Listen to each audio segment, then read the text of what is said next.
Hello everyone, welcome to Devendra UPSC simplified. आज के इस लेक्चर में यूनियन और स्टेट लेजिस्लेचर का जो थर्ड पार्ट है, हम उसको कवर करेंगे। हम हर एक क्वेश्चन के पीछे का जो अंडरलाइन कॉन्सेप्ट है उसको भी समझते हुए चलेंगे, और साथ ही यूपीएससी के जो ऑप्शन है उसको भी एनालाइज करते हुए चलेंगे, ताकि ये समझते रहेंगे कि यूपीएससी ऑप्शन में किस तरह का ट्रैप सेटअप करता है, जिससे हम फ्यूचर के क्वेश्चन को इजीली कॉम्प्रीहेंड कर पाए और करेक्टली मार्क कर पाए। So let's begin. ये पॉलिटी का सीरीज चल रहा है, जिसमें हम यूपीएससी की पॉलिटी को हम यूपीएससी के प्रीवियस ईयर क्वेश्चन द्वारा कवर कर रहे हैं। लगभग 1995 से 2026 को क्वेश्चन कवर कर रहे हैं। आज के जो फाइनल पार्ट में, ये लेजिस्लेचर का जो फाइनल पार्ट है, उसमें हम लगभग 40 क्वेश्चन करेंगे। तो मोस्टली ये हमने अंडरलाइन कॉन्सेप्ट लगभग पढ़ ही लिया है, लेकिन फिर भी जो भी रहेगा उसको पढ़ेंगे और रिविजन करेंगे साथ साथ में।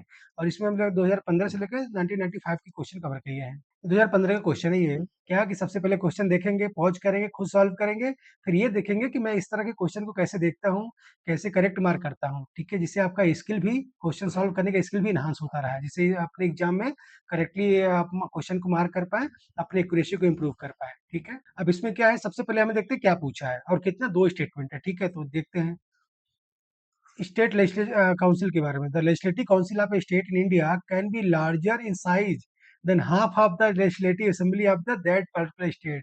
ये क्या, ये फैक्चुअली इनकरेक्ट है। क्या है? फैक्चुअली इनकरेक्ट, क्योंकि हमें पता है ना, वन थर्ड जो होता है उसका मैक्सिमम स्ट्रेंथ होता है। ठीक है, तो वन थर्ड होना चाहिए, तो वो हाफ नहीं होता है। हाँ, एक वर्ड की वजह से गलत हो गया है। ठीक है, तो ये स्टेटमेंट गलत हो गया, तो ये गलत हो गया, ये गलत हो गया। ठीक है, दूसरा देखते हैं। The governor of A state nominate the chairman of the legislative council of that particular state. अच्छा, इसमें क्या दिया है, जो लेजिस्लेटिव काउंसिल होता है, जो कुछ राज्यों में ना लेजिस्लेटिव असेंबली के साथ साथ लेजिस्लेटिव काउंसिल होते हैं। हाँ, हमें पता ना, लगभग 6 राज्य हैं। ठीक है, इसमें उसमें यूपी भी एक है, इसमें आपका बिहार भी एक है, जिसमें तेलंगाना, आंध्र प्रदेश है, महाराष्ट्र है। ठीक है, और एक कोई बच गया है ना, आप बताएं हमें कमेंट सेक्शन में। कर्नाटका है, इसमें लगभग 6 है, याद रखना है आपको। तो अभी क्या है, अब इसमें पूछा है कि इसमें क्या है कि ये दिया है कि जो लेजिस्लेटिव काउंसिल के जो चेयरमैन है, वो गवर्नर अपॉइंट करते हैं, ऐसा नहीं नॉमिनेट करते हैं, ऐसा नहीं। जो लेजिस्लेटिव काउंसिल के जो चेयरमैन है, वो अपने मेंबर से वो खुद इलेक्ट करते हैं। ठीक है, तो ये याद रखना है, तो ये भी गलत हो जाएगा। तो करेक्ट आंसर क्या हो जाएगा? Neither one neither two. ठीक है, डी ऑप्शन। ठीक है, आगे बढ़ते हैं। ये हमने दे दिया आपको। ठीक है, इसमें दिया है कि वन थर्ड हो गया, मैक्सिमम स्ट्रेंथ हो गया, और मिनिमम 40 दिया है। ठीक है, अगर मिनिमम स्ट्रेंथ है कि किसी में जैसे हमें मिनिमम और मैक्सिमम दोनों पता होना चाहिए। ठीक है, ये भी याद रखना है। ठीक है, और इसमें क्या है कि ये होता है, अपना मेंबर खुद ही इलेक्ट करते हैं। ठीक है, मेंबर खुद ही इलेक्ट करते हैं, ओन है ना, देयर ओन। ठीक है, लिमिटेड टू नॉमिनेट। गवर्नर क्या करता है, हमें पता है ना, गवर्नर का रोल होता है, जैसे लेजिस्लेटिव जो हमारा जो काउंसिल होता है, लेजिस्लेटिव काउंसिल है, उसका कंपोजिशन बड़ा इंपॉर्टेंट है, ये आपको याद होना चाहिए फैक्चुअली क्या है। तो एक बार देख लेते हैं। हमें पता है जैसे वन थर्ड जो होते हैं वो क्या है, कहाँ से आते हैं, जो वहाँ के जो लेजिस्लेटिव असेंबली के जो एमएलए हैं, वो अपॉइंट करते हैं उनको। ठीक है, और क्या है, हमें पता है कि जो लगभग वन सिक्स है, वन सिक्स वो कौन करता है, वन सिक्स होता है जो गवर्नर वहाँ के नॉमिनेट करते हैं, कि गवर्नर वहाँ के नॉमिनेट करते हैं। फिर हमें पता है ना, वन ट्वेल्थ जो होते हैं, वन ट्वेल्थ दो होता है, ये क्या है, लोग मिला के वन सिक्स ये होते हैं, ये हमारे जो जो जो वहाँ के हमारे टीचर्स बॉडी होती है, उनके द्वारा इलेक्ट होते हैं। ठीक है, इनडायरेक्टली। और ये जो वन थर्ड होता है, वहाँ का जो लोकल बॉडी होते हैं, वहाँ से रिप्रेजेंट होता है। तो ये आपको कंपोजिशन आपको पता होना चाहिए। ठीक है, इसमें दोनों होते हैं, ग्रेजुएट होते हैं और टीचर। टीचर, ठीक है, ग्रेजुएट होते हैं और टीचर। टीचर जो होते हैं वो हमारे सेकेंडरी एजुकेशन के होते हैं। ठीक है, तो ये याद रखना है आपको कंपोजिशन। वह पूछते हैं मिनिमम भी स्ट्रेंथ, मैक्सिमम स्ट्रेंथ, और किस किस स्टेट में है, उसको फैक्चुअली एक बार वेरीफाई कर लीजिएगा। ठीक है, आगे बढ़ते हैं। 15 का क्वेश्चन है। अगेन क्या पूछा है, करेक्ट मार्क करना है। 3 स्टेटमेंट है, करेक्ट मार्क करना है। फिर पढ़ते हैं। Rajya Sabha has no power either to reject और to amend the money bill. बिल्कुल ठीक है, राज्यसभा क्या है, लिमिटेड रोल होता है। लोकसभा क्या है, इसमें अपर हैंड होता है। सिर्फ लोकसभा में इंट्रोड्यूस हो सकता है प्रेसिडेंट के प्रायर रिकमेंडेशन से।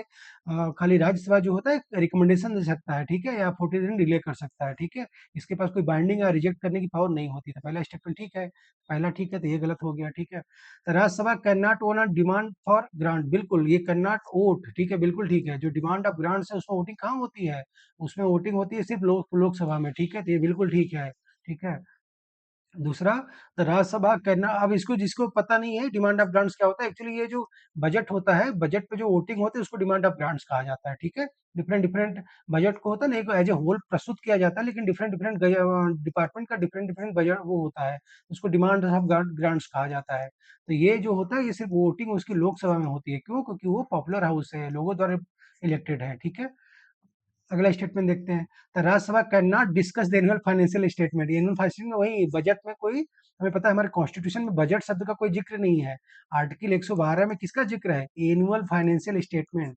लेकिन देखिए क्या है, कैन नॉट डिस्कस, बिल्कुल नहीं, इनके पास डिस्कस करने का सहारा है ना, everything on earth they can discuss, भाई कि डिस्कस करने से कोई नहीं रोक सकता, बट वोट नहीं कर सकते वो, ठीक है। तो ये एक वर्ड गलत कर दिया, तो इसमें पहला आंसर क्या हो जाएगा? वन और टू हो जाएगा, बी ऑप्शन, ठीक है।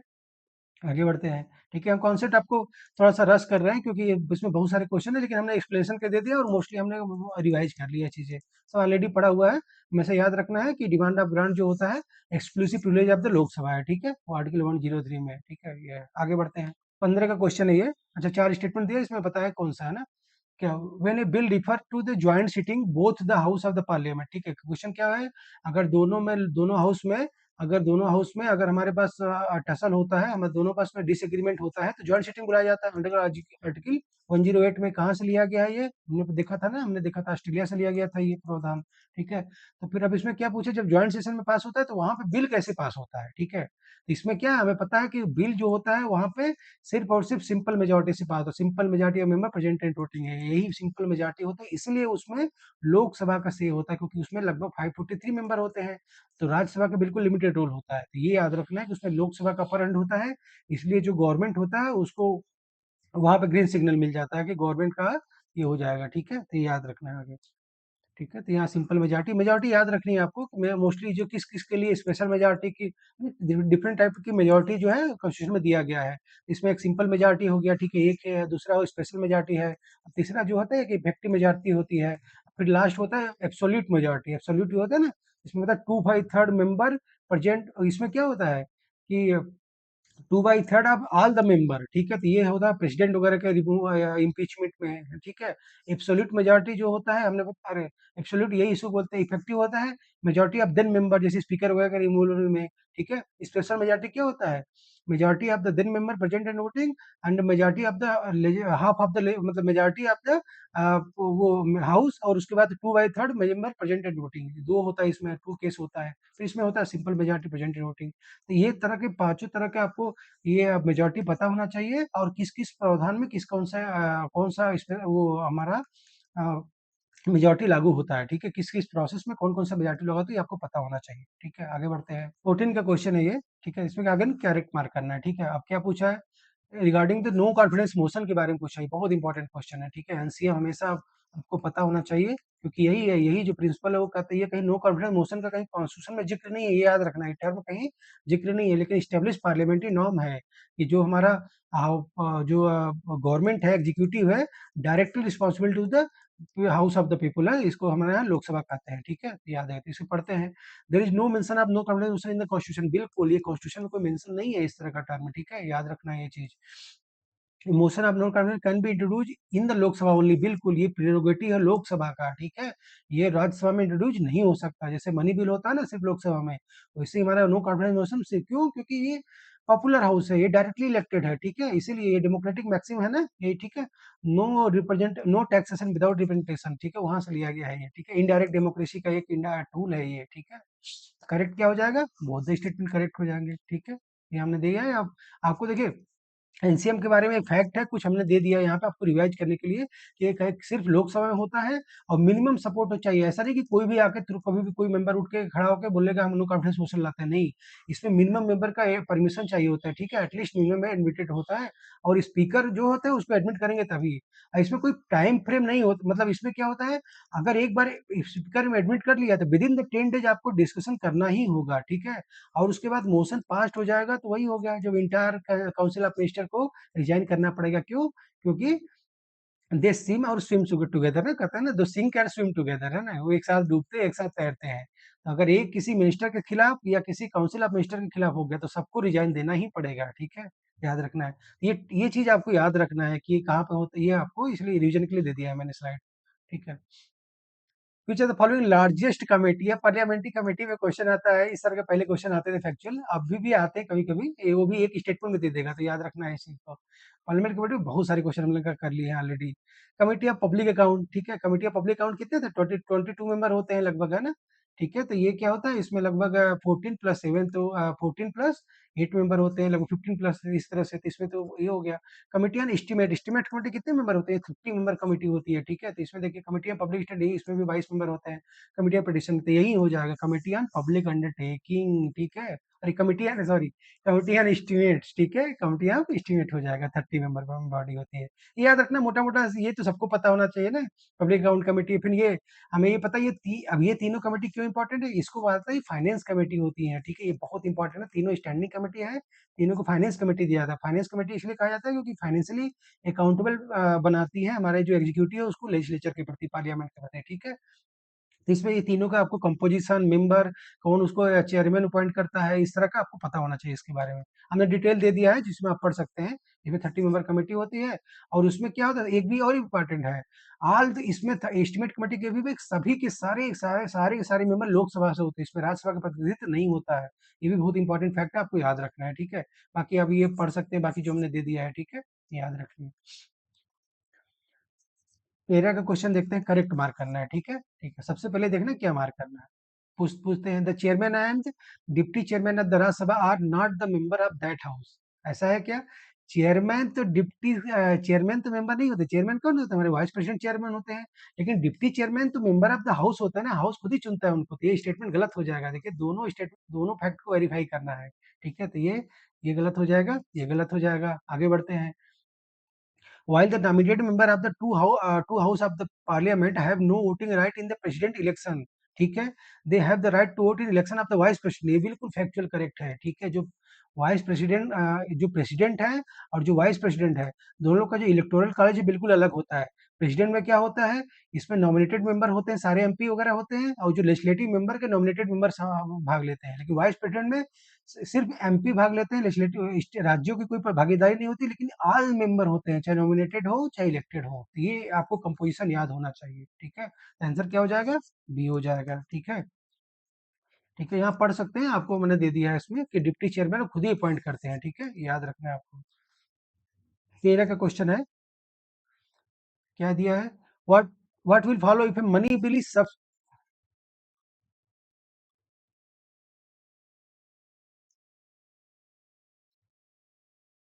13 का क्वेश्चन है ये, इसमें क्या दिया है, What will follow if a money bill is substantially amended by the Rajya Sabha. अब हमें पता था राज्यसभा का मनी बिल में कोई पावर तो होता नहीं, वो सिर्फ रिकमेंडेटरी होता है, लेकिन अगर मान लीजिए उसने अमेंड किया तो क्या हो सकता है, तो बिल्कुल वही देखिए हमें क्या हो सकता है, लोकसभा में still proceed with the bill excepting और not excepting the recommendation of the Rajya Sabha, बिल्कुल ठीक है, ये यही स्टेटमेंट ठीक है कि वो राज्यसभा का वो लोकसभा का प्रेरोगेटिव है, चाहे उसके रिकमेंडेशन को माने चाहे ना माने, चाहे वो बिल को पुराने जो वर्जन था जो राज्यसभा में गया था अमेंडमेंट के पहले, उससे ही पास कर सकते हैं, तो ये पहला स्टेटमेंट ही ठीक हो जाएगा, आगे पढ़ने की जरूरत नहीं है।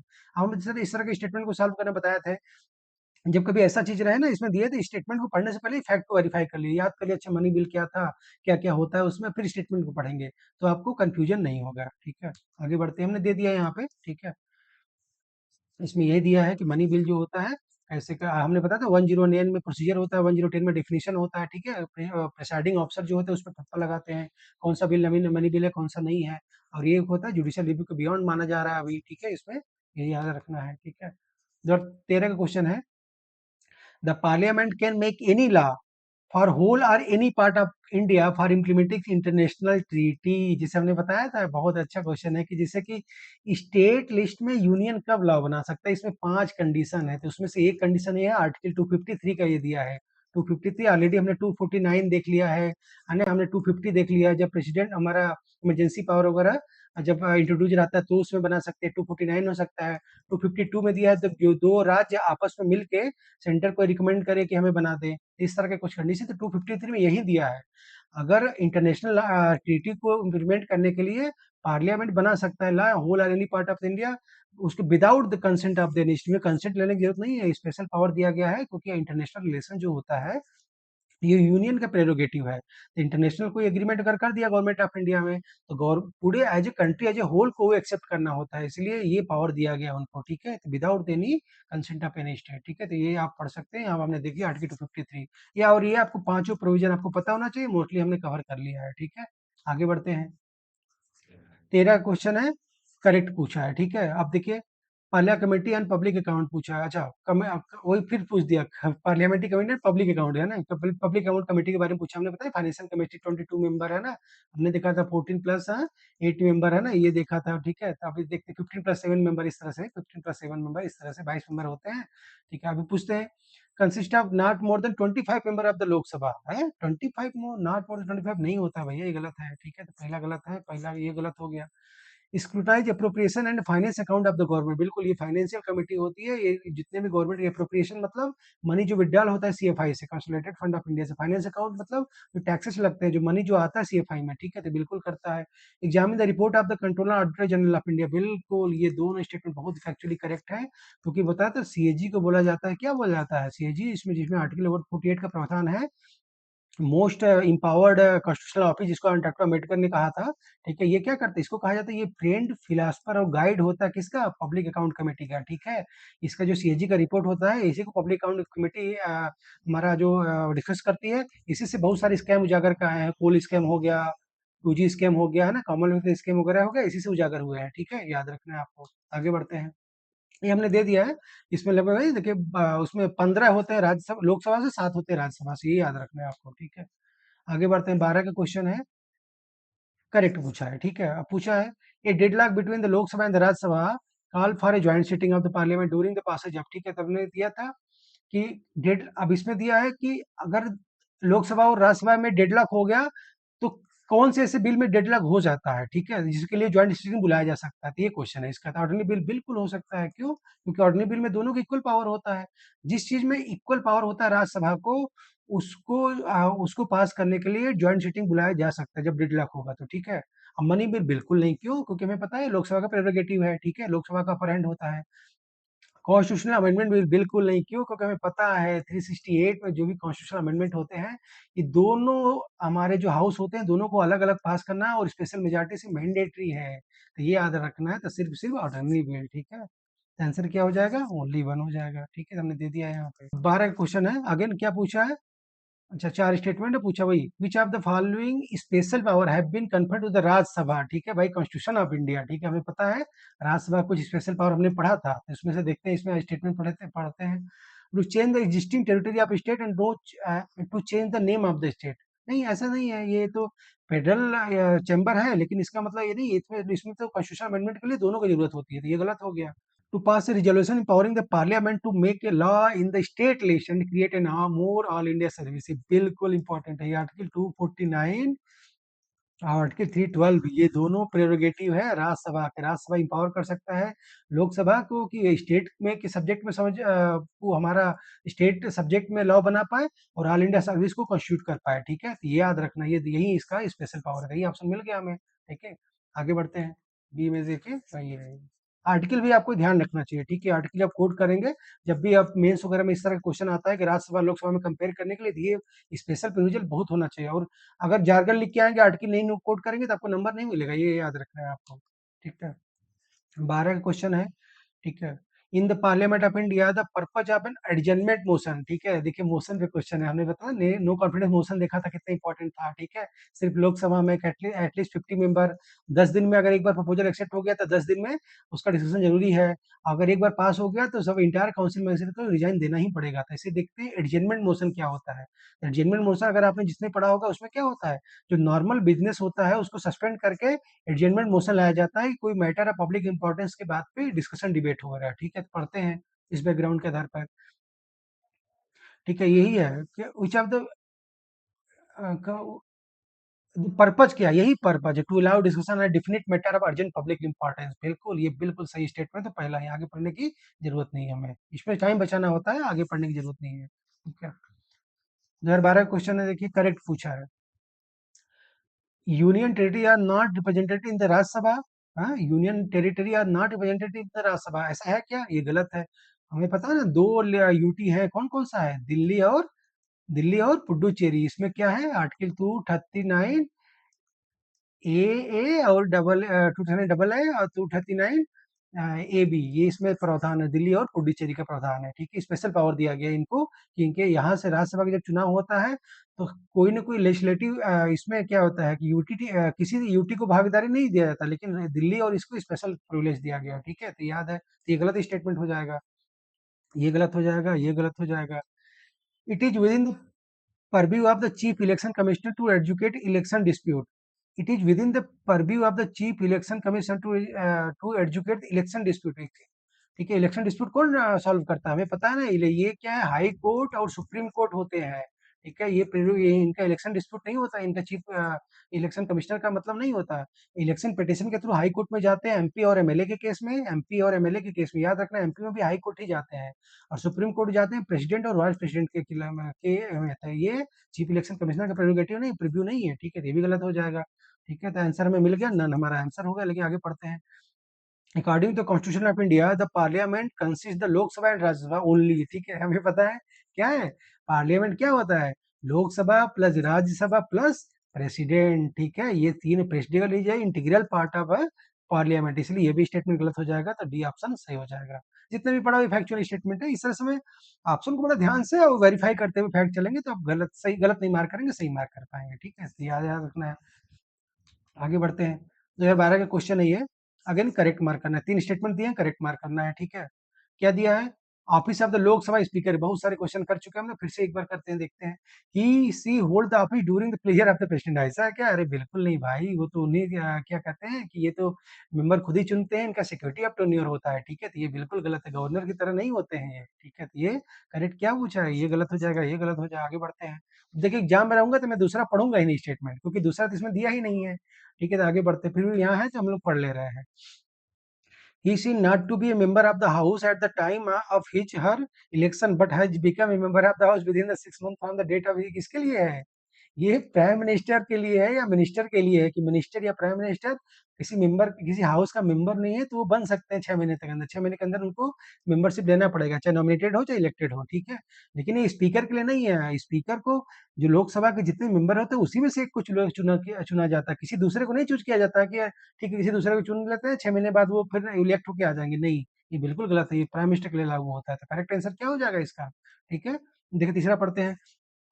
If he she intend to resign, the letter of his resignation has to be addressed by the deputy speaker, बिल्कुल address to the deputy speaker, ये बिल्कुल ठीक स्टेटमेंट है, ठीक है, तो ये बिल्कुल क्या हो जाएगा, थर्ड सही हो जाएगा, क्यों, क्योंकि प्रेसिडेंट जो होते हैं वाइस प्रेसिडेंट को देते हैं रिजिग्नेशन, वाइस प्रेसिडेंट प्रेसिडेंट को देते हैं, स्पीकर देते हैं डिप्टी स्पीकर, और डिप्टी स्पीकर देते हैं स्पीकर को, तो ये याद रखना है आपको, ठीक है, तो तीनों उसमें तीनों सही है। तो ये आपको कभी कभी फैक्चुअल है, यूपी पीसीएस वगैरह का बहुत फेवरेट होता है, अभी भी यूपीएससी किसी किसी स्टेट में ना ये चीज डाल देता है, क्योंकि स्पीकर डिप्टी स्पीकर पार्लियामेंट हमेशा न्यूज में रहता है, ठीक है, आगे बढ़ते हैं। 8 का क्वेश्चन है, करेक्ट पूछा है, ठीक है, क्या है, देखो क्या है, the constitution of India provide दिया, कॉन्स्टिट्यूशन के बारे में दिया है और दो स्टेटमेंट दिया है, ठीक है। The legislative assembly of each state shell consist of not more than 450 member chosen bye directly election from the territorial constituency of the state, कितना है 450 है क्या, हमने देखा था ना लेजिस्लेटिव काउंसिल के बारे में, क्या था मैक्सिमम 1/3 था, मिनिमम कितना था 40 देखा था, अब वही लेजिस्लेटिव असेंबली के बारे में आ गया, इसमें क्या है shall not consist more than 450 नहीं है, इसमें 500 मेंबर दिया है, ठीक है, तो ये गलत हो गया स्टेटमेंट, देखिए एक वर्ड की वजह से पूरा स्टेटमेंट गलत हो जाएगा, तो ये गलत है, ये गलत है। आगे देखते हैं, a person shall not be qualified to be chosen to a fill a seat in the legislative assembly of state if he less than 25 year age, 25 दिया है, कितना एज है मिनिमम बताइए, एमपी हमें एमएलए बनने के लिए कितना उम्र चाहिए, हमें एमएलए बनने के लिए कितना उम्र चाहिए, 21, ठीक है, तो याद फिर the legislative assembly of state he is not less than 25 year of age, बिल्कुल ठीक है, ये 25 ही होता है इसमें, ठीक है, ये याद रखना है आपको, 25 ही है, 25 उसमें है पंचायत के मेंबर के लिए, ठीक है, 30 कितना है, अब इसमें राज्यसभा के मेंबरशिप के लिए 35 कितना है एज, हमारा प्रेसिडेंट और गवर्नर के लिए, ठीक है, ये याद रखना है आपको, ठीक है, तो इसमें दूसरा सही हो जाएगा, ठीक है, दूसरा सही हो जाएगा। और जितने भी 80 हमने बताया ना, ये आपको याद रखना है, पंचायत के लिए 21 दिया है, एमपी एमएलए के लिए 25 है, राज्यसभा के लिए 35 है, प्रेसिडेंट और गवर्नर के लिए 35 है, याद रखना है ये चीज, ठीक है। आगे बढ़ते हैं, 7 का क्वेश्चन है, करेक्ट स्टेटमेंट पूछा है। The chairman of the committee on public account is appointed by the speaker of the Lok Sabha, ये है क्या, बिल्कुल ठीक है, क्या है ना, क्या है जो पब्लिक अकाउंट में, देखिए पब्लिक अकाउंट क्वेश्चन हम तीसरा क्वेश्चन कर रहे हैं इसी स्लाइड में, इसी लेक्चर में, तो बिल्कुल ठीक है ये, 22 मेंबर होते हैं, 15 प्लस 7 हमने बताया था ना, ठीक है। The committee on public account comprise member of the Lok Sabha, member of the Rajya Sabha and few eminent person of industry and, ऐसा नहीं है। 15 प्लस 7 इसमें कोई एमिनेंट पर्सन नहीं होते, याद रखना है, सिर्फ और लोकसभा और राज्यसभा के मेंबर होते हैं, तो ये स्टेटमेंट गलत हो जाएगा। तो आंसर क्या हो जाएगा? ओनली वन, ठीक है। तो ये ओनली है, तो इसमें याद रखना है, ये बहुत ज्यादा इंपॉर्टेंट है। पब्लिक अकाउंट कमेटी तो आप छोड़ के जा ही नहीं सकते, ठीक है, तो ये हमेशा याद रखना है। Who are the speaker of the first Lok Sabha, ठीक है, ये सबको पता होना चाहिए फैक्चुअली, क्योंकि एक हमारे यहाँ का चलता है ना, मावलंकर रूल चलता है, मावलंकर रूल चलता है, मावलंकर ट्रेडिशन चलता है कि अगर ये जो फर्स्ट जो हमारे स्पीकर थे, क्या जीवी मावलंकर थे, ठीक है। जीवी मावलंकर कौन थे? ये उस समय जो हमारा पता है ना, जो कॉन्स्टिट्यूएंट असेंबली था, वो दो रोल प्ले करता था। एक तो कॉन्स्टिट्यूशन भी बनाता था, उस समय एंटी गवर्नमेंट के, इसमें गवर्नमेंट के लॉ भी बनते थे। जब लॉ बनता था तो उसको हेड भी करते थे ये जीवी मावलंकर, याद रखना है ये, ठीक है। याद है, जीवी मावलंकर, इनके बारे में हमने देख दिया है। इस सब भी जानना है क्योंकि पोस्ट इंडिपेंडेंट हिस्ट्री का पार्ट है, तो ये आपको जानना है कि इनको कहा जाता है, दादा साहब कहा जाता था, ठीक है। और ये ही वाज द फर्स्ट है, 1925 इसमें होता था। फादर ऑफ द लोकसभा कहा जाता है, ठीक है, इनको एक कहा जाता है। और ये क्या, ये also serve as speaker of the constituent assembly में, ठीक है। जब उनका कॉन्स्टिट्यूएंट, हमारा संविधान सभा होता था, कॉन्स्टिट्यूएंट असेंबली, उसमें अगर कोई लेजिस्लेटिव का काम होता था, उसको स्पीकर, उस पे स्पीकर का पद यही करते थे, ठीक है। जीवी मावलंकर था, ठीक है। तो इनको दादा साहब जीवी मावलंकर 1956, और वो स्पीकर, जब कॉन्स्टिट्यूशन असेंबली हमारा एज ए लेजिस्लेटर के रूप में मिलती थी, तो उसको भी स्पीकर, उनको भी हेड यही करते थे, प्रिसाइडिंग ऑफिसर यही होते थे, ठीक है। इतना बैंक याद रखना है इनके बारे में। 7 का क्वेश्चन है, अब इसमें पूछा करेक्ट पूछा है, ठीक है, करेक्ट पूछा है, तो क्या देखते हैं।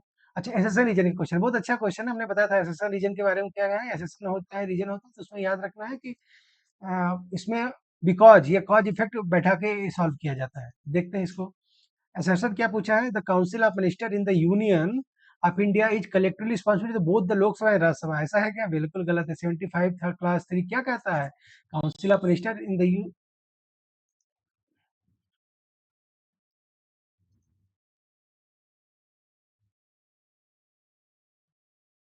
75 क्लास 3 क्या कहता है कि council of minister directly collectively responsible to the Lok Sabha only, Rajya Sabha नहीं है, ठीक है, क्योंकि ये पॉपुलर हाउस होता था। ये सेशन गलत हो गया, जब सेशन गलत हो गया तो हमारा सीधे आंसर मिल जाता है। इसमें से एक भी स्टेटमेंट गलत निकला तो हमारा सीधा आंसर हो जाता है। फिर भी पढ़ते हैं, the member of the both the Lok Sabha and Rajya Sabha are eligible to the minister of the union government, बिल्कुल। चाहे मेंबर लोकसभा के हो, चाहे राज्यसभा के हो, चाहे इलेक्टेड हो, चाहे नॉमिनेटेड हो, सभी में वो मिनिस्टर बन सकते हैं। हमें पता है ना, जो डॉक्टर मनमोहन सिंह थे, वो क्या थे? वो राज्यसभा से थे, ठीक है, हमारे यहाँ लोकसभा से नहीं थे। अभी जो हमारे करंट प्राइम मिनिस्टर है वो लोकसभा से है, ठीक है, तो कोई बाहर नहीं किया गया इनको। ये ब्रिटेन में है ये चीज, कि जो वहाँ पे दो हाउस होते हैं, हाउस ऑफ कॉमन है, हाउस ऑफ कॉमन और हाउस ऑफ लॉर्ड है। तो जो हाउस ऑफ कॉमन होता है, जो लोअर हाउस है वहाँ का, सिर्फ उसी के मेंबर प्राइम मिनिस्टर बन सकते हैं, ये ध्यान रखना है आपको। हाउस ऑफ लॉर्ड के मेंबर प्राइम मिनिस्टर नहीं बन सकते हैं, ये ब्रिटिश का ट्रेडिशन है, लेकिन हमारे यहाँ दोनों बन सकते हैं, ठीक है। इवन मेंबर नहीं है तो भी बन सकते हैं 6 महीने के लिए, ठीक है, 6 महीने के बाद मेंबरशिप ले लेंगे आप, ठीक है। अब ये दे दिया हमने, ये क्लास, ये आपको याद रखना है ये, ठीक है। फिर 6 का क्वेश्चन है, अगेन करेक्ट पूछा है। The Rajya Sabha alone has the power to declare that it would be an national interest for the parliament to legislate with respect to a matter in the state legislative, बिल्कुल ठीक statement है। क्या है? 249 पूछा, हमने दिया था भी। देखिए 5 जो प्रावधान है उसमें बहुत सारे क्वेश्चन पूछे जाते हैं, ठीक है, 249 हो जाएगा, सही है। resolution approving the proclamation of emergency are passed only by the Lok Sabha, ये बिल्कुल गलत है।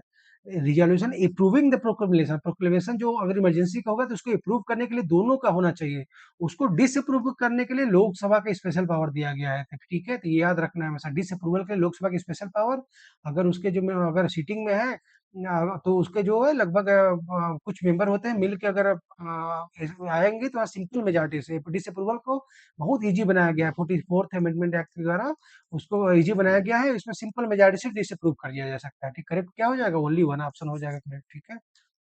ये पढ़ सकते हैं, 249 के बारे में हमने बता दिया आपको, पढ़ सकते हैं, ठीक है। ये तीनों इमरजेंसी का जो प्रोविजन है, इमरजेंसी आपको डिटेल में मोस्टली बताएंगे अभी आगे भी। और कभी आपको तीनों में ना हमेशा 352, 356 और 360 में जो अंतर है आपको पता होना चाहिए, मोटा मोटा एक बार हमने पढ़ चुके हैं इसको, ठीक है। आगे बढ़ते हैं, 2004 का क्वेश्चन है ये, ठीक है। आगे अगेन करेक्ट मार्क करना है, देखते हैं किसके बारे में। The speaker of the Lok Sabha has the power to adjourn the house sine die, but sign by but on prorogation if it is only the president who can summon the house. ये बिल्कुल ठीक है। समनिंग किसका होता है? समन करना, dissolve करना, ये किसका काम होता है? ये प्रेसिडेंट का काम होता है। स्पीकर क्या कर सकते हैं? सिर्फ अगर मान लीजिए हमने दो तरीके बताया, एक होता है एडजर्न, एक होता है एडजर्न सेने डाई, ठीक है। एडजर्न क्या होता है? जब अगर आज अभी कहेंगे कि हाउस एडजर्न हो गया, कोई टाइम फिक्स नहीं करेंगे कब कल मिलेंगे, तो एडजर्न हो गया। तो अगर उस पर टाइम फिक्स करते हैं तो एडजर्नमेंट हो गया। अगर कोई टाइम फिक्स कर नहीं नहीं करेंगे कि कब अगला कब मिलेंगे, तो उसको एडजर्न सेने डाई कहते हैं। तो ये सिर्फ स्पीकर का ही रोल होता है, ठीक है।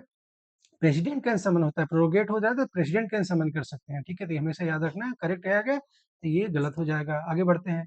Unless sooner dissolve or there is an extension of the term, okay. हमें पता नहीं इमरजेंसी के समय एक्सटेंड किया जा सकता है 1 साल के लिए एक बार, मैक्सिमम कितनी बार भी किया जा सकता है।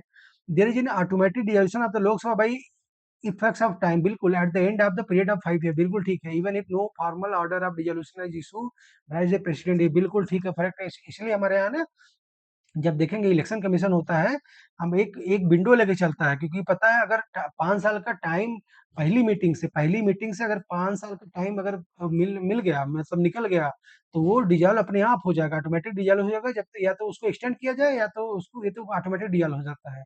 इसीलिए इलेक्शन कमीशन चुनाव की पूरी तैयारी पहले कर लेता है, ठीक है। याद रखना, ये स्टेटमेंट फैक्चुअली करेक्ट है, ठीक है। तो दूसरा भी सही है, तो ये गलत हो जाएगा। तो ठीक है, इस ये हो सकता है या ये हो सकता है, ठीक है। आगे बढ़ते हैं। The speaker of the Lok Sabha continue in the office even after resolution of the house until immediately before the first meeting of the first. इतनी बार मैंने बताया कि बिल्कुल ठीक है, और क्यों जानना है? हमने बताया ना क्यों, क्योंकि ये कॉन्स्टिट्यूशनल पोस्ट होता है। ये हाउस के बिल्कुल लीडर होते हैं, हाउस के पूरा फेस होता है ना। और उसके बाद क्या होता है, बहुत सारे अपॉइंटमेंट कमेटी वगैरह में इनका भी नाम होता है, ठीक है। तो याद रखना इसलिए, ठीक है। तीनों का आंसर सही है, तो आगे आप पढ़ सकते हैं, बहुत ही अच्छा ही क्वेश्चन था ये। अभी पूछा not correct, not correct specially mark करना है, क्योंकि स्टैंडर्ड पढ़ते भूल जाते हैं कौन सा गलत मार्क करना है। 3 स्टेटमेंट सही है, एक गलत है, तो उसको मार्क करना है, ठीक है। क्या है? In Lok Sabha a no confidence motion has to be set out the ground in which it pass, ये बिल्कुल गलत है। हमने पता था नो कॉन्फिडेंस मोशन के लिए कोई ग्राउंड नहीं होता है। कंडीशनली क्या है, 50 मेंबर, ठीक है। और उसके बाद स्पीकर अगर एडमिट कर ले 10 दिन में आपको डिस्कशन करना है, और वो अगर अप्रूव हुआ तो मेंबर काउंसिल ऑफ मिनिस्टर को रिजाइन करना ही पड़ेगा, ठीक है। तो इसमें रीजन नहीं दिया जाता है, ये याद रखना है। कोई रीजन मेंशन नहीं कि हम क्यों ला रहे हैं, लेकिन ये भी याद है एक सेशन में सिर्फ एक बार लाया जा सकता है। सपोज बजट सेशन में आज डिसअप्रूव हो गया तो कल नहीं ला सकते, अब अगले सेशन में ही ला सकते हैं, ये याद रखना है। एक बार में एक सेशन में एक बार से। तो क्या हो गया? नॉट करेक्ट, तो यही सही हो गया है, ये भी यही सही हो गया स्टेटमेंट हमारा, ठीक है। तो आगे पढ़ने की जरूरत नहीं, बाकी से आगे सब ठीक है, आप पढ़ सकते हैं। In case of no confidence motion in the Lok Sabha, no condition of administrative have been laid down, बिल्कुल बिल्कुल ठीक है। Motion of no confidence once admitted has to be taken up within the 10 days, बिल्कुल हमने देखा effect है। और Rajya Sabha is not empower to enter, ये बिल्कुल नो कॉन्फिडेंस मोशन सिर्फ और सिर्फ लोकसभा में होता है। तो ये तीनों स्टेटमेंट सही हो जाएंगे। देखिए एनसीएम के बारे में अच्छा क्वेश्चन है। देखिए अब ये याद रखना है, नो कॉन्फिडेंस मोशन जो है इसका कॉन्स्टिट्यूशन में कोई जिक्र नहीं है, ये रूल्स ऑफ द लोकसभा में जिक्र है, ठीक है, याद रखना है। ये है एक सेंस्योर, एक किसके लिए कंडीशन जरा स्पेशल ग्राउंड होता है, ये सेंस्योर मोशन है। सेंस्योर मोशन में एक होता है कि स्पेसिफिक ग्राउंड लिया जाता है कि आप क्यों ला रहे हैं, ठीक है। ये सेंस्योर होता है जिसमें एक मिनिस्टर के प्रति या इंटायर काउंसिल ऑफ मिनिस्टर के प्रति लाया जाता है, ठीक है। तो ये याद रखना है। 2004 का क्वेश्चन है।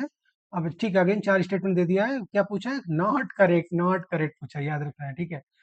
Appropriation bill must be passed by both the house of parliament before it can be enacted into a law, बिल्कुल ऐसा है ही। एप्रोप्रिएशन बिल कोई भी बिल होता है, अगर दोनों पार्लियामेंट पास पास करेंगे ही करेंगे तभी वो लॉ बनेगा, ठीक है। ये है, उसके बाद प्रेसिडेंट को एसेंट दिया जाए, देने के बाद वो इनफोर्स में आएगा, तो एक्ट हो जाएगा, ठीक है। नो मनी बिल सब be withdrawn, no money shall be returned from the consolidated fund of India except in the appropriation made by the appropriation act, बिल्कुल ये सही है, ठीक है। सीएफआई से आपको कोई भी पैसा निकालना है तो आपको एप्रोप्रिएशन बिल ही लाना पड़ेगा, और कोई प्रावधान नहीं है, ये बिल्कुल ठीक है। Finance bill is required for proposing new taxes, but no another bill is act required for making changes in the rate of taxes which are already under operation, ये गलत स्टेटमेंट है। हमें क्या है, कोई नया टैक्स लाना है, टैक्स रेट में भी बदलाव करना है, क्योंकि टैक्स रेट में बदलाव करेंगे तो हमारा जो सीएफआई है उसका कंपोजिशन बदलेगा, इसके लिए भी नया बिल जरूरत होता है, यही गलत हो जाएगा। तो ये याद रखना है, एक्चुअली ये बहुत अच्छा क्वेश्चन था ये। एक्चुअली बजट वगैरह फिर इस पे करेंगे हम, पूरा बजट सेशन, बजट आपको बताएंगे, प्रोसेस बताएंगे बजट में कैसे इंट्रोड्यूस होता है, फिर कैसे वोट ऑन डिमांड होता है, फिर हमारा अप्रोप्रिएशन बिल होता है, लास्ट में फाइनेंस बिल होता है, फिर इस तरह से प्रेसिडेंट जब उसको एसेंट दे देते हैं। No money bill can be introduce except on the recommendation of the president. ये बिल्कुल ठीक है, हमने बताया नो मनी बिल में प्रायर रिकमेंडेशन चाहिए होता है। क्यों? वो ट्रेजरी बिल होता है गवर्नमेंट का, प्राइवेट मेंबर बिल नहीं ला सकते उसको। ठीक है, इसे याद ध्यान रखना है। आगे बढ़ते हैं। आप ऑप्शन ए करेक्ट है। ठीक है, इसमें क्या है कि स्ट्रिक्टली लिमिटेड है कि वो मनी बिल के द्वारा, उसमें क्या है कि कैन ओनली प्रोवाइड रिकमेंडेशन। ठीक है, इसमें याद रखना है। ये कि करेक्ट पूछा। ठीक है, 23 का आप क्वेश्चन देखिए। While member of the Rajya Sabha are associated with the Committee on the Public Account and Public Undertaking, member of the Committee on Estimate are done entirely of the लोक सभा। ये हमने देखा, ये बहुत अच्छा। देखिए फिर फाइनेंस कमेटी पे क्वेश्चन आया है। Public account committee, committee and public undertaking और एस्टिमेट कमेटी। हमने देखा था एस्टिमेट कमेटी के सारे मेंबर सिर्फ लोकसभा से होते हैं। 30 मेंबर कमेटी होती है। ये बाकी ये दोनों 22 मेंबर कमेटी होती है। 15+7 का कंपोजिशन होता है, ये याद रखना है आपको। The Ministry of Parliamentary Affairs work under the overall direction of the Cabinet Committee on Parliamentary Affairs. Ministry of Parliamentary Affairs work under the overall direction of the Cabinet Committee on Parliamentary Affairs. ठीक है, देखते हैं। तो पहला तो सही हो गया, तो ये पहला तो सही है। दूसरा इसमें देखिए, the minister of parliamentary affair nominate member of the parliament on committee, council, boards, commission, etc. set up by government of India in the various ministry। ये क्वेश्चन हमें भी नहीं समझ में आ रहा क्या पूछा है। The minister of parliamentary affair, okay, nominate member of the parliament on committee, council, board and commission etc. set up by the government of India in the various ministries। ऐसा है क्या? ऐसा तो कोई प्रावधान मैंने पढ़ा नहीं है। Ministry of parliamentary affair work under the overall direction of the cabinet committee on parliamentary affair. ठीक है, मिनिस्ट्री ऑफ पार्लियामेंट्री अफेयर ऐसा तो नहीं है। ठीक है, तो ये भी तो हमारे समझ से करेक्ट ये हो जाएगा। ये हमारा क्या है कि ये इन जनरल स्टेटमेंट जो कभी जो मतलब जो जिसे cabinet committee on parliamentary affair है, उसके ओवरऑल डायरेक्शन में मिनिस्ट्री ऑफ कैबिनेट वो पार्लियामेंट्री अफेयर काम करता है। ठीक है, देखते हैं इसका स्टेटमेंट क्या है। 1 2 3, अच्छा सारे स्टेटमेंट सही है। ठीक है, 2003 का क्वेश्चन देखते हैं। ठीक है, क्या दिया है, पूछा है अगेन करेक्ट पूछा है। ठीक है, while member of the Rajya Sabha are associated with the committee on public account and public undertaking, member of the committee on estimate are done entirely from the Lok Sabha। बिल्कुल ठीक, हमने देखा था अभी स्टेटमेंट। जो estimate committee के 30 member होते हैं, सारे के सारे लोकसभा से आते हैं। और ये public committee and public undertaking और public committee and public account, इसमें 22 मेंबर होते हैं। 15+7, ठीक है, इसमें दोनों के मेंबर होते हैं। तो ये तीनों फाइनेंस कमेटी है। देखिए फाइनेंस कमेटी में फिर से क्वेश्चन आ गया। ठीक है, तो ये एक्चुअली करेक्ट स्टेटमेंट है। तो ये भी सही हो जाएगा, ये गलत हो जाएगा। देखिए, the ministry of parliamentary affair work under the overall direction of the cabinet committee and parliamentary affair. ये बिल्कुल ठीक है। जो cabinet committee of parliamentary affair जो होते हैं ना, जो एक ओवरऑल कैबिनेट वो प्राइम मिनिस्टर के डायरेक्शन में काम करते हैं। ये मिनिस्ट्री जो होती है एक तो पार्लियामेंट्री मिनिस्टर ओवरऑल इनके डायरेक्शन में काम करते हैं। बिल्कुल ठीक है, ये सब उस साल का ये जनरल स्टेटमेंट था। ठीक, आगे देखते हैं। तो ministry of parliamentary affair nominate member of the parliament on committee, council, board. ये बिल्कुल ठीक है। देखिए जो मिनिस्ट्री ऑफ पार्लियामेंट्री अफेयर है, ठीक है, मिनिस्टर एक पार्लियामेंट्री के मिनिस्टर होते हैं, मिनिस्टर पार्लियामेंट्री अफेयर होते हैं। तो अगर किसी गवर्नमेंट कोई कमेटी बैठाती है, कोई बोर्ड बैठाती है, कोई काउंसिल बैठाती है, तो उसमें किस मेंबर को रखा जाए, ठीक है, किस मेंबर ऑफ पार्लियामेंट को रखा जाए। जैसे रोड सेफ्टी बोर्ड है, उस रोड सेफ्टी बोर्ड में किस मेंबर को रखा जाए, तो मिनिस्ट्री ऑफ पार्लियामेंट्री अफेयर जो है, तो मिनिस्टर पार्लियामेंट अफेयर है वो नॉमिनेट करते हैं। ठीक है, तो ये तीनों स्टेटमेंट सही है इफेक्चुअली। ये मोरलेस गवर्नेंस का है, इस तरह का आपको ये लगभग पॉलिटी वगैरह में नहीं मिलेगा। लेकिन ये फैक्ट है, इन फैक्ट आपको याद रखना है। ठीक है, तो ये तीनों स्टेटमेंट ठीक है, आपको याद रखना है। ठीक है, क्योंकि हमने दे दिया है। 2003 का क्वेश्चन है ये। क्या पूछा है, which are of the following bill must be passed by each house of the Indian parliament separately by special majority. किसके लिए है, अंडर आर्टिकल 368, किसके लिए, कॉन्स्टिट्यूशनल अमेंडमेंट एक्ट। ठीक है, तो यही है, ये दोनों को अलग अलग पास करना है और स्पेशल मेजोरिटी के थ्रू, तो कॉन्स्टिट्यूशनल अमेंडमेंट एक्ट बिल हो जाएगा आंसर। ठीक है, आंसर आगे बढ़ते हैं। नंबर 3 का क्वेश्चन है। क्या पूछा, अगेन 4 स्टेटमेंट सही पूछा है। Only the Rajya Sabha and not the Lok Sabha can have nominated member. अभी इस साल, अभी इस समय के लिए, अभी इस समय के लिए तो ऐसा सही है। लेकिन उस समय जो हम 3 के लिए एक्चुअली उसमें क्या था, एंग्लो इंडियन को नॉमिनेट किया जाता था ना। लेकिन 104th कॉन्स्टिट्यूशनल अमेंडमेंट एक्ट से, कॉन्स्टिट्यूशनल अमेंडमेंट एक्ट द्वारा इसको डिसकंटिन्यू कर दिया गया, जो एंग्लो इंडियन का होता है। तो उस समय के लिए सही था। ठीक है, आगे बढ़ते हैं। There is a constitutional provision for the nominating 2 member belonging to the Anglo Indian community to the Rajya Sabha. Rajya Sabha नहीं, लोकसभा, ये गलत हो गया। ठीक है, करेक्ट क्या है, फिर आगे देखिए। There is no constitutional bar for nominated member to be appointed union minister. बिल्कुल ठीक है। A nominated member can vote both in the president, nominated member can vote both in presidential election. ठीक है, वही है, ये भी ठीक है।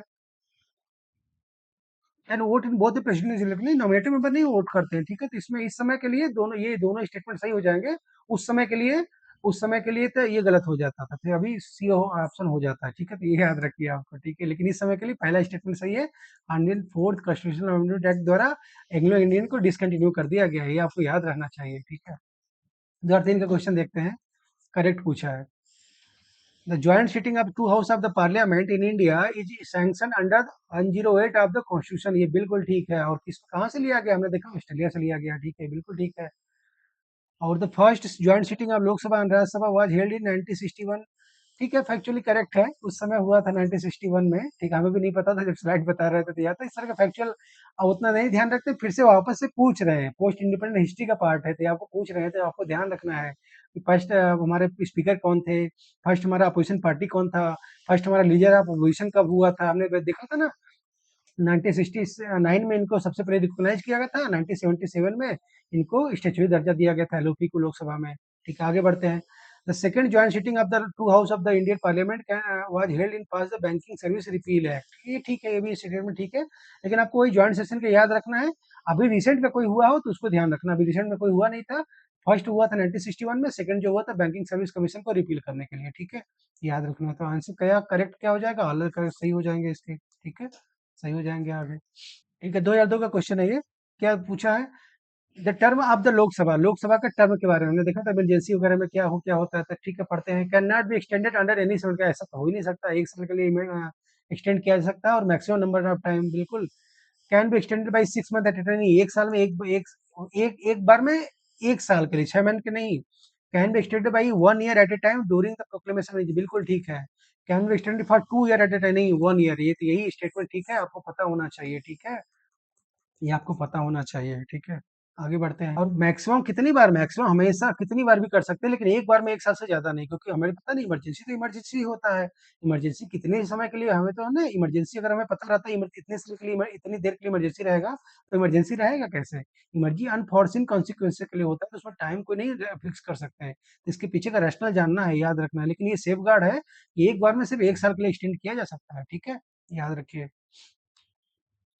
2001 का क्वेश्चन है, क्या है, which in what way does the Indian parliament exercise control over the administration, हमने बताया था अल्टीमेटली एग्जीक्यूटिव को अकाउंटेबल ठहराता है लेजिस्लेचर। डिफरेंट डिफरेंट टूल होते हैं, तब उसमें पूछते हैं कौन कौन से टूल है, देखिए। Through consultative committee and various में, बिल्कुल कमेटी वगैरह होती है, ठीक है। थ्रू पार्लियामेंट्री कमेटी ये होती है।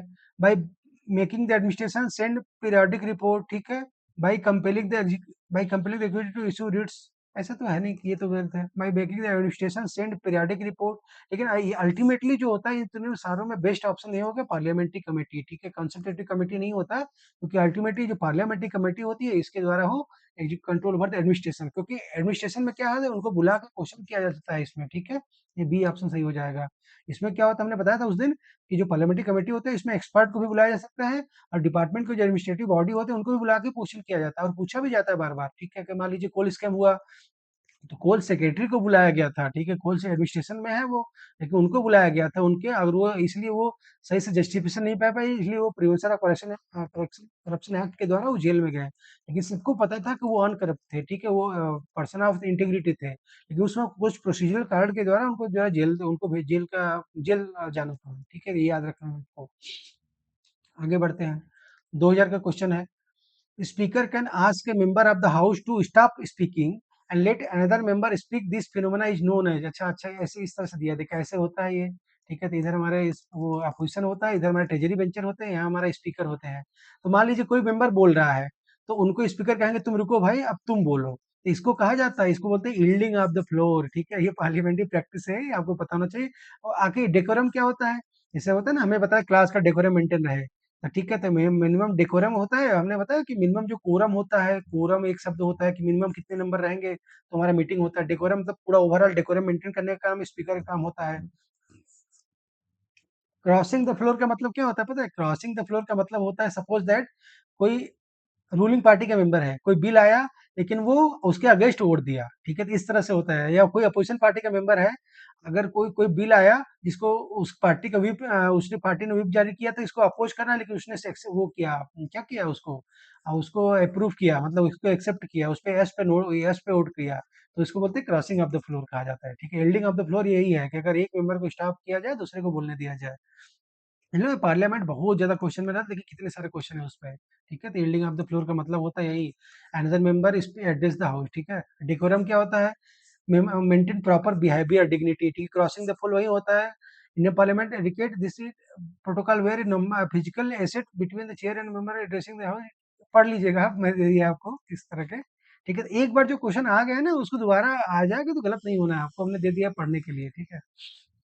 2001 का क्वेश्चन, 2000 क्वेश्चन है, the state which has the largest number of seat reserve for the scheduled tribe in the Lok Sabha.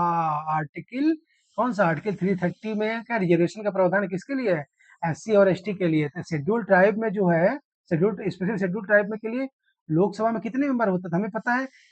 ये दो तरह से क्वेश्चन किया जा सकता है, एक तो फैक्टरली आप रटो, दूसरा चीज आपको लॉजिकली पता होता है चाहिए कि जो एससी जो एसटी कम्युनिटी होती है उनकी पॉपुलेशन के आधार पर उनको रिजर्वेशन दिया गया है। तो किस राज्य में सबसे ज्यादा एसटी पॉपुलेशन है, बताइए? मध्य प्रदेश में सबसे ज्यादा एसटी पॉपुलेशन है, इसलिए वहां पे सबसे ज्यादा वहां पे शेड्यूल ट्राइब में सीट होंगी, तो आंसर हो जाएगा ये। तो कभी कभी हर चीज हम नहीं पढ़ के जा सकते, लेकिन आपको इनडायरेक्टली आपको पता था, अच्छा यहाँ पे सबसे ज्यादा ट्राइब होते हैं इसलिए वहां का ही सबसे ज्यादा ट्राइब होगा। ये सब चीजें आपको पता रहेगी तो आप अच्छे से क्वेश्चन कर पाएंगे, ठीक है? आगे बढ़ते हैं। फिर 2000 का क्वेश्चन है, the parliament can make any law for the whole और any part of India for implementation international treaty. हमने पढ़ चुके हैं जी, without the consent of the state, है ना? बिल्कुल, आर्टिकल 253 में दिया है, ठीक है? स्पेशल प्रोविजन होता है, ऑलरेडी क्वेश्चन आ चुका है, रिपीट है। आगे देखते हैं, which one of the following statement about the money bill is not correct? Again not correct पूछा, याद रखना है, तीन स्टेटमेंट सही होगा, एक गलत हो गया। Money bill can B tabled in the either house the parliament, यही गलत हो गया, ठीक है? यही हमारा आंसर निकल आया। मनी, क्योंकि ये गलत है तो इसलिए आंसर हो जाएगा। Speaker of the Lok Sabha is the final authority to decide whether a bill is money bill, बिल्कुल ये हमने बताया था, प्रिसाइडिंग अफसर जो होते हैं लोकसभा के फाइनल अथॉरिटी होते हैं, ठीक है? तो Rajya Sabha must return a money bill pass by Lok Sabha and send it for consideration within 14 day, बिल्कुल मैक्सिमम 14 डे के लिए डिले कर सकते हैं। President can not return a money bill to Lok Sabha for recondition, ये बिल्कुल, क्योंकि प्रेसिडेंट के प्रायर रिकमेंडेशन से वो इंट्रोड्यूस ही होता है, तो जिसको प्रेसिडेंट ने पहले ही परमिशन दे दिया है उसको बिल को रिकंसिडर क्यों करने के लिए भेजेंगे, ठीक है? तो इनके पास कोई सस्पेंशन वीटो नहीं होता है, इनको वो देना ही होता है, ठीक है? याद रखना है, तो आंसर ये हो जाएगा, ठीक है? क्योंकि सिर्फ सिर्फ लोकसभा में होता है, सिर्फ और सिर्फ लोकसभा, इसलिए स्टेटमेंट गलत हो जाएगा, ठीक है? आगे बढ़ते हैं। 1997 का क्वेश्चन है, in which of the following country will the no confidence motion to bring down the government passed by the legislature be valid only when the legislature is able to simultaneously find a majority to elect a successor government? ये बहुत अच्छा question है, actually अभी भी news में रहता है ये। और हमारे यहाँ जो बोलते हैं ना, वन नेशन वन इलेक्शन का एक कॉन्सेप्ट चल रहा है, उसमें भी इस प्रोविजन की बात की गई है, ठीक है? कि अगर सपोज अभी क्या बताया, नो कॉन्फिडेंस मोशन होता है, वो एक सेशन में एक बार लाया जा सकता है, अपोजिशन के द्वारा लाया जाता है काउंसिल ऑफ मिनिस्टर को रिजाइन कराने के लिए, अगर उनके पास मैंडेट नहीं है। लेकिन जर्मनी एक ऐसा देश है, वहां एक प्रावधान है कि एक बार अगर बन गई सरकार कोई, तो दूसरा उनके खिलाफ नो कॉन्फिडेंस मोशन तभी लाया जा सकता है जब आपको कोई दूसरा पार्टी मेजोरिटी प्रूव कर पाए। तो साथ में दो होता है, एक नो कॉन्फिडेंस मोशन होता है, एक होता है कॉन्फिडेंस मोशन, दोनों साथ में पास होता है। अगर अपोजिशन नो कॉन्फिडेंस बनाएगा तो अपोजिशन अपना कॉन्फिडेंस मोशन भी लाएगा, ये दो, ये प्रूव होगा तो ये भी प्रूव होगा, तभी गवर्नमेंट रिजाइन करेगी। ये जर्मनी का कॉन्सेप्ट है और इसको हम लोग भी अडॉप्ट करने की सोच रहे हैं, क्यों? ये पॉलिटिकल स्टेबिलिटी के लिए होता है। अभी तो मान लीजिए कि फुल मेजोरिटी की गवर्नमेंट है, जब हमारा ये फ्रैक्चर्ड मेंटेड रहता है, जब हमारा क्या कहते हैं गठबंधन की सरकार रहती है, कोलिशन की गवर्नमेंट रहती है, तो उसमें ये प्रॉब्लम बहुत ज्यादा देखा जाता है। इसलिए वो ये रख दिया गया गवर्नमेंट की स्टेबिलिटी के लिए, भाई इलेक्शन कराना कितना महंगा काम होता है। अगर हर 2 महीने में, हर 2 साल में इलेक्शन हो, तो भाई अल्टीमेटली पैसा तो एक्सचेकर जा रहा है, मनी पैसा लोगों का जा रहा है, टैक्स पेयर का जा रहा है। इसलिए प्रावधान जर्मनी में किया गया और ये हम लोग भी इस पे कॉन्टेम्पलेट कर रहे हैं, ठीक है? Under one OP, one nation one election में, ठीक है? आंसर भी हो जाएगा ये। आगे बढ़ते हैं, आप पढ़ लीजिए, मैं आपको दे दिया हूँ, ये जानने की जरूरत नहीं किस आर्टिकल में, लेकिन किस देश में है ये और क्यों जब है, ये आपको पता होना चाहिए कि, है ना, पॉलिटिकल कंटिन्यूटी के लिए। आगे बढ़ते हैं, 1997 का क्वेश्चन है, the prime minister of India belong to the upper house. अच्छा, ये दिया है कि जैसे हमारे, हमने बताया ना हमारे यहाँ इंडिया में प्रावधान है कि वो किसी मेंबर के हो सकते हैं, लोकसभा के भी हो सकते हैं, राज्यसभा के होते हैं, नॉमिनेटेड भी हो सकते हैं, इलेक्टेड भी हो सकते हैं। इसमें यह दिया है अगर वो राज्यसभा से हो, तो मनमोहन सिंह हमारे राज्यसभा से थे, अगर वो राज्यसभा से थे तो फिर क्या कर सकते हो, he will not be able to vote in his favour in the event of the no confidence motion. बिल्कुल ठीक है, क्योंकि वोट देने का अधिकार सिर्फ मेंबर को होता है। अगर वो राज्यसभा में है, राज्यसभा के हैं, अगर नो कॉन्फिडेंस मोशन उनके खिलाफ आया, नो कॉन्फिडेंस मोशन सिर्फ लोकसभा में होगा, तो लोकसभा में नो कॉन्फिडेंस मोशन जब आएगा तो वो खिलाफ उसके खिलाफ वोट नहीं दे सकते। वो बात कर सकते हैं, डिस्कस कर सकते हैं, अपनी बात रख सकते हैं, लेकिन वोट नहीं कर सकते हैं, है ना। तो क्या है, तो यही स्टेटमेंट सही हो जाएगा। he will not be able to speak in the budget in the government, यानी स्पीक तो कोई मतलब एवरीथिंग दे कैन स्पीक ना अंडर द सन, ठीक है। He can make statement only on the upper, ऐसा नहीं, किसी भी स्टेटमेंट में किसी भी मेंबर, अगर एक हाउस का हो तो दूसरे में इस बोल सकते हैं, दूसरे को हो तो इस वाले बोल सकते हैं, ये दोनों अलाउड है। सिर्फ प्राइम मिनिस्टर का नहीं, सबके, फाइनेंस मिनिस्टर है, लोकसभा की है, लेकिन वो राज्यसभा में जाके देखते हैं कि जाके बात करती हैं, जाके वो डिस्कशन में हिस्सा लेती है, स्टेटमेंट देते हैं, ठीक है। तो ऐसा दोनों के लिए है। He has to be member of the Lok Sabha within the 6 month after being sworn in the prime minister. ऐसा नहीं है, किसी भी मेंबर के हो सकते हैं, ठीक है। राज्यसभा के भी हो सकते हैं, राज्यसभा के मेंबर अपॉइंट किया सकता है। ये ब्रिटेन का है कि ब्रिटेन में अगर आपको हाउस ऑफ कॉमन का मेंबर है तभी आप बन सकते हैं, इंडिया में ऐसा नहीं है। तो आंसर क्या हो जाएगा, ये ऑप्शन, ठीक है। आगे बढ़ते हैं। If the number of seat allotted to the state in the Lok Sabha is 42, then the number of seat reserved for the scheduled caste in that state will be, क्या दिया है, if the number of seat allotted to a state in the Lok Sabha is 42, the number of the seat reserved for the scheduled caste in that state, हमें कहता है schedule caste क्या होता है, जैसे टोटल 42 दिया है, 42 में हमें पता है शेड्यूल कास्ट कितना होता है, 15% होता है, 15% का निकालेंगे कितना हो जाएगा बताइए, लगभग 6 आएगा आपका, ठीक है, लगभग 6 आएगा, ठीक है। तो हमें पता है कि ये जो इनका प्रोपोर्शन ऑफ पॉपुलेशन के हिसाब से होता है, तो हमें अगर इस तरह से, तो ये रीजनिंग का क्वेश्चन हो गया, ठीक है, ये याद रखना। लेकिन इस तरह क्वेश्चन बनाएंगे तो घबराना नहीं है, ठीक है। अभी जैसे बहुत सारे क्वेश्चन देखेंगे कि जीएस में भी क्वेश्चन जो होते हैं इकोनॉमिक्स के आ रहे हैं, वो लॉजिकल रीजनिंग के आधे से लगता है मैथ का क्वेश्चन है, लेकिन आपको पता है बजट वगैरह का प्रोविजन, तो बहुत ईजी होता है इस तरह क्वेश्चन सॉल्व करना, ठीक है। अच्छा, ये बहुत इंटरेस्टिंग क्वेश्चन है, देखते हैं इसमें क्या है। अब देखिए, पार्लियामेंट का पूरा कंपोजिशन दिया है, चाहे 12 फॉर्मेसी के पार्लियामेंट होता है, काउंसिल ऑफ स्टेट होते हैं, हाउस ऑफ पीपल हो गया। इसमें दिया है कि मैक्सिमम मेंबर कितना होता है, 250 हो सकते हैं, इसमें कितना मैक्सिमम 552 हो सकते हैं। अब इसमें 250 का भी कंपोजिशन जानना है कि इसमें नॉट मोर देन 238 वो होते हैं कि representation of the state duty होती है, और 12 नॉमिनेटेड होते हैं, ये बिल्कुल ठीक है। इसमें ये दिया है 552 में क्या होते हैं, इसमें not more than 530 representation state plus 2 nominated होते हैं, और इसमें दिया है देखिए, लोकसभा जो होता है इसमें मैक्सिमम स्ट्रेंथ कॉन्स्टिट्यूशन में कितना दिया है, 552, ठीक है, यहाँ तक है। अब इसमें ये दिया है 532 मेंबर जो होंगे वो क्या होंगे, या तो ये होंगे हमारा स्टेट से आएंगे, ठीक है, और state plus not more than, और इसमें दो होते हैं नॉमिनेटेड से आएंगे। इसमें जो 20 मेंबर हैं वो यूटी से रहते हैं, यूनियन टेरिटरी है वहां से, उनको पता है ना, यूटी से भी तो हमारे मेंबर जाते हैं, कहाँ जाते हैं, वो हमारे लोकसभा में जाते हैं, राज्यसभा में 2 यूटी से सिर्फ जाते हैं, दिल्ली और पुडुचेरी में। तो 20 यूटी से, टोटल जितने भी यूटी है टोटल मैक्सिमम 20 जा सकते हैं। तो एक्स क्या हो जाएगा यहाँ पे, ये not more than 20 unity of the union territory. ये भी लॉजिकल क्वेश्चन था, लेकिन आपको कॉन्स्टिट्यूशन का प्रोविजन पता होना चाहिए, कि याद रखना चाहिए कि जैसे हमने पढ़ा लेजिस्लेटिव असेंबली का मैक्सिमम स्ट्रेंथ कितना होता है ना, कितना हुआ था, कितना दिए थे हमने लोगों को, 500 होता, ठीक है। और इसके बाद लेजिस्लेटिव काउंसिल का मैक्सिमम स्टेट 1/3 ऑफ द ये लेजिस्लेटिव असेंबली, इस तरह से मिनिमम 40 देखा था हमने इसका। ऐसे ये दिया है हमारा जो पार्लियामेंट का कंपोजिशन दिया है, स्पेशली काउंसिल ऑफ स्टेट का, काउंसिल हाउस ऑफ पीपल का, लोकसभा राज्यसभा का, इस तरह से दिया है। ये चार्ट आपको ध्यान में रखना है हमेशा, ठीक है। आगे बढ़ते हैं। 1995 का क्वेश्चन है, साथ ही हमारा लास्ट है, सेकंड लास्ट क्वेश्चन है, देखते हैं। Who among the following have the right to vote in the election to both Lok Sabha and Rajya Sabha. Among the following have the right to vote, right to vote किसके, लोकसभा और राज्यसभा में किसके पास होता है right to, elected member of the lower house of the parliament. Rajya Sabha में तो lower house of the parliament तो इलेक्टेड इनके तो होता नहीं है, elected member of the upper house of the parliament, ऐसा तो है नहीं, राज्यसभा में कहाँ से वोट करेंगे, elected member of the upper house of the state legislature, ठीक है। तो ये क्या अपर हाउस में होते हैं, नहीं, लोअर हाउस में होते थे, ये आंसर सही हो जाएगा।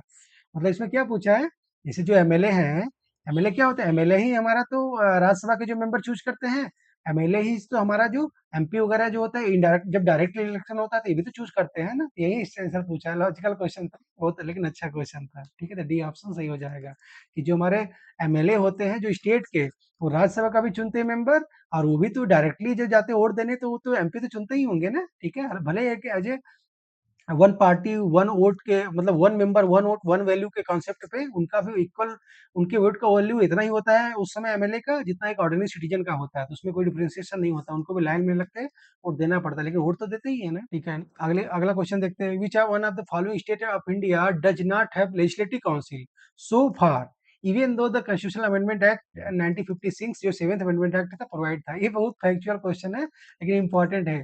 आपको पता है ना कि मैंने बताया 6 स्टेट है जहाँ पे अभी हमारा द्विसदनात्मक व्यवस्था है ना, बाई कैमरल लेजिस्लेचर है, वहाँ पे लेजिस्लेटिव काउंसिल भी है। लेकिन हमारे यहाँ क्या है कि कॉन्स्टिट्यूशन में किसी एक राज्य को ऑथराइज किया गया है सेवंथ अमेंडमेंट एक्ट में कि वो बना सकता है, लेकिन अभी तक बनाया नहीं है। वो किसका है? ये मध्य प्रदेश है। ठीक है, मध्य प्रदेश जो है इसको ऑथराइज है, लेकिन ये बनाया नहीं है अभी। ठीक है, याद रखना है आपको। ठीक है, इसे याद दिया गया है। नोटिफिकेशन इसके अलावा कोई मतलब हुआ है, लेकिन नोटिफिकेशन कोई इशू नहीं हुआ कभी। ठीक है, गठित नहीं हुआ अभी। ठीक है, आगे देखते हैं। आगे 1995 का, if if an election to state legislature assembly the candidate who is declared elected loses his deposit it means that, वही मतलब जमानत जब्त हो गई किसी व्यक्ति की, तो जमानत कब जब्त होता है बताइए। अच्छा, ये दिया है दोनों, ये तो नॉर्मल केस में क्या होता है, जब certain number of valid votes उसको ना मिले, लगभग वो है ना 1 से ऐसे कुछ होता है।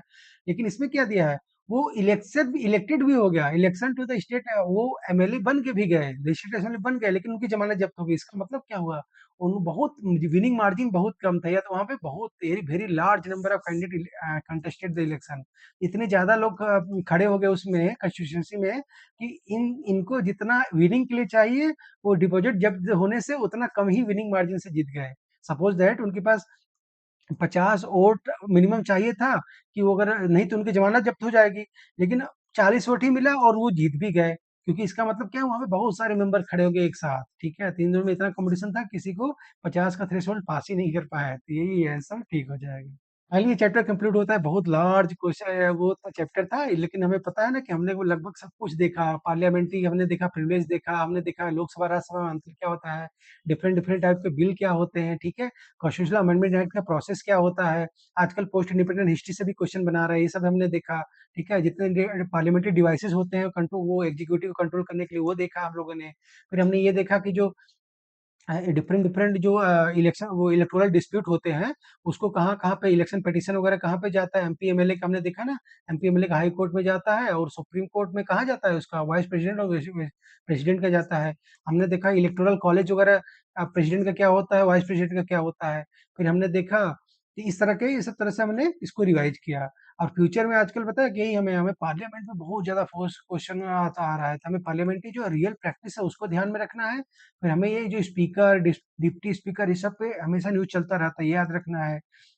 एंटी डिफेक्शन न्यूज हमेशा चर्चा में रहता है ना, अभी देखेंगे कि हर राज्य में कहीं ना कहीं होता है। लीडर ऑफ अपोजिशन आपको हमेशा ध्यान में रखना है, क्योंकि इस पे क्वेश्चन आता है। ठीक है, अभी जो पार्लियामेंट्री जो डिवाइसेज हैं वहां पे भी, क्योंकि ट्रेडिशनल क्वेश्चन एग्जॉस्ट हो गए हैं। अब यूपीएससी क्या कर रहा है, या तो इन डेप्थ जा रहा है, या तो डिफरेंट डिफरेंट मतलब वो इस तरह के गवर्नेंस के क्वेश्चन भी पॉलिटी में ज्यादा पूछने लग गए हैं, क्योंकि गवर्नेंस हमेशा डायनेमिक होता है। जो एक्चुअल प्रैक्टिस होता है उसको गवर्नेंस कहते हैं। स्टैटिक पॉलिटिक्स क्वेश्चन के साथ साथ एक स्टेटमेंट में गवर्नेंस के भी क्वेश्चन आ रहे हैं। तो आपको इस तरह से ध्यान रखना है, पिछले अपने एग्जाम को फ्यूचर प्रूफ बनाना है। हमें बेयर फैक्ट के साथ साथ जो कुछ समय का करंट अफेयर चल रहा है, जो करंट न्यूज में चल रहा है, और न्यूज में ये भी ध्यान रखना है जो करंट इशू है उसके साथ साथ जो प्रपोज हमारा सोल्यूशन क्या है। जैसे पार्लियामेंट ठीक से फंक्शन नहीं कर रहा है, तो उसमें ये भी जानना है कि कैसे फंक्शन करेगा, क्योंकि यूपीएससी उससे भी क्वेश्चन बना सकता है, सॉल्यूशन पे भी क्वेश्चन बनाता है। और कौन कौन कॉन्स्टिट्यूशन ने देखा ना, जर्मनी में कौन सा कॉन्सेप्ट था, नो कॉन्फिडेंस मोशन वाला कॉन्सेप्ट था, क्योंकि वहां पे नो कॉन्फिडेंस तभी ला सकता है जब दूसरी पार्टी हमारा गवर्नमेंट फॉर्म करने के लिए तैयार हो, उनके पास कॉन्फिडेंस प्रूव करने के लिए तैयार हो। तो ऐसे में हमें भी पता होना चाहिए, तो कंपेयर करके पढ़ना है कि जितनी भी और डेमोक्रेटिक कंट्री है वहां पे क्या है। हमारा जो पार्लियामेंट्री सिस्टम है यूके से लिया गया है, लेकिन यूके से हमारा पार्लियामेंट्री सिस्टम में क्या अंतर है। ठीक है, ये सब हमें पता होना चाहिए। इस तरह से पता रहेगा तो आप कहीं से भी क्वेश्चन बनाए, हमें पता है कि हमने हमने बेयर एक्ट भी पढ़ लिया।